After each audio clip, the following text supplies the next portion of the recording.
प्रकाश sir, good afternoon sir. क्या pick कर रहे हैं आप इस क्लोजिंग में, और आपका मैसेज फॉर दिस क्लोजिंग, मतलब considering this factors, geopolitical risk और एक और चीज, कल की छुट्टी के मद्देनजर। आज बड़ा दिक्कत का दिन है।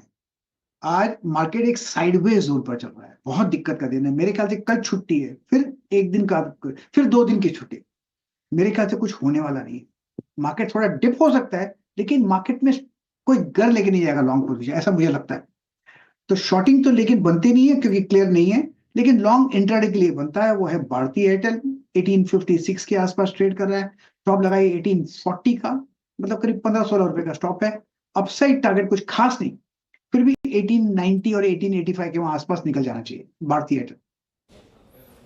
ओके, 1856 पे बहुत ही सिक्योर स्टॉक पकड़ा सर आपने, भारतीय एयरटेल बाय ट्रेड। मानस, गुड आफ्टरनून, आपका ट्रेड क्या रहेगा? गुड आफ्टरनून विवेक जी। तो देखिए, पीएफसी पे बिकवाली करने का ट्रेड लेना है।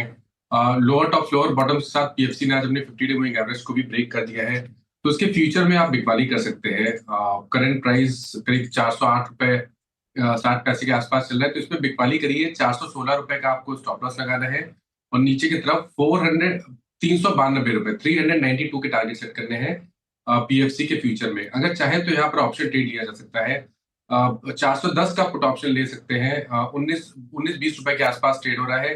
इसमें आपको 16 रुपए के स्टॉप लॉस से 30 रुपए के टारगेट के लिए खरीदारी करनी है। ओके, पीएफसी के फ्यूचर में बिकवाली की राय मानस जी की तरफ से आती हुई। तो अभी तक एक बाई और एक सेल की ट्रेड आ चुकी है। राजेश सातपुते जी, गुड आफ्टरनून, आप क्या पिक कर रहे हैं, बाई या sell? Good afternoon Shreya, good afternoon Viren and good afternoon everyone. Shreya देखिए, मेरी नजर है कंटेनर कॉर्प के चार्ट पे। कंटेनर कॉर्प एक वीक चार्ट है। जिस तरह से अपने 10, 20 एंड 50 डीएमए का जो कन्फ्लुएंस है, करीबन आप कह सकते हैं 700 के आसपास, वो हिट करने के बाद यहाँ पे कूल ऑफ हो रहा है। ये नॉट कूल ऑफ, मुझे लगता है ये इसका जो चार्ट है, ये वीकनेस थोड़ा और आगे चलेगा। तो कहाँ तक जाएगा? देखिए, स्विंग ट्रेडिंग के हिसाब से हमें स्टॉप लॉस रखना है 695 का। सेल करना है कॉन्कॉर्ड। टारगेट जो है 650 का पहला रहेगा, और उससे भी ज्यादा टूटे तो फिर 625 तक तो आराम से फिसलेगा। तो container corp is a sell. Container corp sell side की ट्रेड आती हुई राजेश जी की तरफ से। Ashish Kayal ji, very good afternoon, आपकी पिक क्या होगी, सेल या बाय? हाँ देखिए, मेरी पिक होगी बाई साइड पे। यहाँ पर फोर्टिस हेल्थ केयर में एक अच्छा खासा पैटर्न बनता हुआ नजर आ रहा है, और एक ब्रेकआउट आज के दिन आउट परफॉर्म भी करते हुए नजर आ रहा है। वॉल्यूम्स भी पिकअप अच्छे खासे हुए, 20 डीएमए से सपोर्ट लेके बाउंस हुआ है। तो फोर्टिस हेल्थ केयर लग रहा है यहाँ से आउट परफॉर्मेंस आ सकता है। लॉन्ग पोजीशन क्रिएट की जा सकती है। स्टॉप लॉस लगाना होगा 675 का, और टारगेट है 730 का। ओके, यहाँ पे आपका ट्रेड हो गया फोर्टिस हेल्थ केयर। आप कैश सेगमेंट में गए और हेल्थ केयर सेगमेंट में। सुबह ये स्पेस सडनली जब मार्केट खुला था, मात्र 20 मिनट के अंदर डे हाई पे आके चला गया था, और सारे हेल्थ केयर स्पेस के stocks, index itself day high पर था। विकास सालुके जी से बात करते हैं। विकास जी, गुड आफ्टरनून, आपका ट्रेड क्या रहेगा इस वक्त का? Good afternoon Virendra ji. मेरा भी बाई साइड में रहेगा एचडीएफसी लाइफ में, जिस जहाँ पे एक ब्रेकआउट देखने मिला है, जो इंट्राडे में आज ब्रेक हो चुका है, और उसके ऊपर पूरे दिन पे ये सस्टेन होते हुए देखने मिल रहा है। प्लस यहाँ पे जो डायरेक्शन इंडेक्स है वहाँ पे स्ट्रेंथ दिखाते हुए देखने मिल रहा है। तो मुझे लगता है ऊपर में जो अभी नए टारगेट यहाँ पे देखने मिल सकते हैं, वो 770 के आसपास के टारगेट एचडीएफसी लाइफ में आते हुए देखने मिल सकते हैं। नीचे में 728 का एक इंपॉर्टेंट इंट्राडे बेस पे एक सपोर्ट बना चुका है। तो 728 के स्टॉप लॉस से एचडीएफसी लाइफ को बाय करना है 770 के टारगेट। कि एचडीएफसी लाइफ सुबह से अगर आप देखें तो मेरे ख्याल से जिस स्टॉक पे सबसे स्ट्रॉन्ग बाय रिकमेंडेशंस हैं आज, वो है एचडीएफसी लाइफ। 740 पे डे हाई पे। एक बार एसबीआई लाइफ रखिएगा स्क्रीन पे प्लीज़ ज़रा, क्योंकि एसबीआई लाइफ ने भी एक स्विंग प्रोवाइड किया था, बहुत स्ट्रॉन्ग स्विंग प्रोवाइड किया था। मैंने राजेश जी से प्रश्न किया था, हालांकि उनका झुकाव एचडीएफसी लाइफ पे था, लेकिन मेरे ख्याल से उसके बाद प्रकाश सर ने पिक किया था एसबीआई लाइफ को। ज़रा प्लीज़ एसबीआई लाइफ का भी इंट्राडे चार्ट रखिएगा स्क्रीन पे। Look at SBI life, swing इसने भी बहुत स्ट्रॉन्ग दिया। खैर, अब हमारे साथ एक और फंडामेंटल विशेषज्ञ मौजूद हैं इस कार्यक्रम में, श्री गौरांग शाह। गौरांग, गुड आफ्टरनून, कार्यक्रम में स्वागत है। गौरांग, इस बाजार को एक हल्के से स्केप्टिकल एनवायरनमेंट ने, इस जियोपॉलिटिकल टेंशंस ने घेरा हुआ है, but still strong liquidity market को हायर लेवल्स पर सस्टेन करने भी दे रही है। आपका व्यू मार्केट्स पे और आपकी टॉप कॉल इस वक्त? बहुत बहुत धन्यवाद वीरेंद्र, मंच पर आमंत्रित करने के लिए। सभी को प्रणाम और शुभ दिन हमारा तरफ से। ये परिस्थिति पहली बार नहीं है जो सामना हमारे देश भारत को और हम सबको करना पड़ रहा है। इतिहास में ऐसा हो चुका है, और हमने बहुत ही मजबूती से फिर से ऊपर की तरफ के दायरे देखते हैं।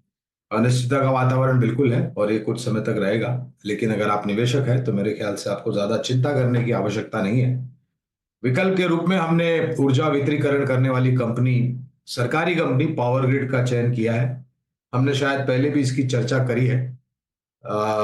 जिस प्रकार से ऊर्जा की मांग बढ़ रही है, जिस हिसाब से ऊर्जा उत्पादन क्षमता बढ़ रही है, हमें लग रहा है कि पावर ग्रिड जैसी कंपनियों के जो कामकाज है उसकी बहुत ही आवश्यकता होगी और अनिवार्य होगी इनकी अब सेवाओं की।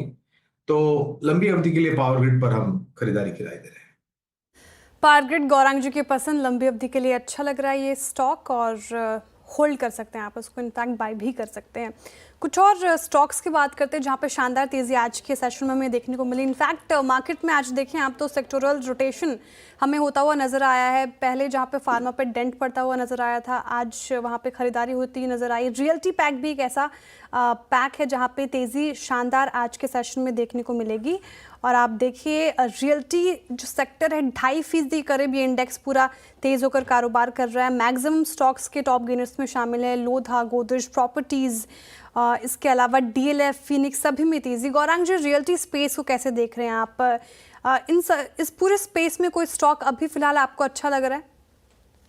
देखिए श्रेया, पसंद तो है ये क्षेत्र हमें और हमारी कुछ कंपनियों पर खरीदारी की राय अवश्य रही है, लेकिन पसंद बताने से पहले एक मात्र चीज सावधानी की ये बताना चाहूंगा कि रियल एस्टेट सेक्टर जब बाजार ऊपर जाता है तो बहुत ही शानदार तरीके से आउट परफॉर्म करता है, और जब बाजार में नीचे तरफ के दायरे आते हैं तो सबसे पहले रियल एस्टेट सेक्टर धराशायी हो जाता है।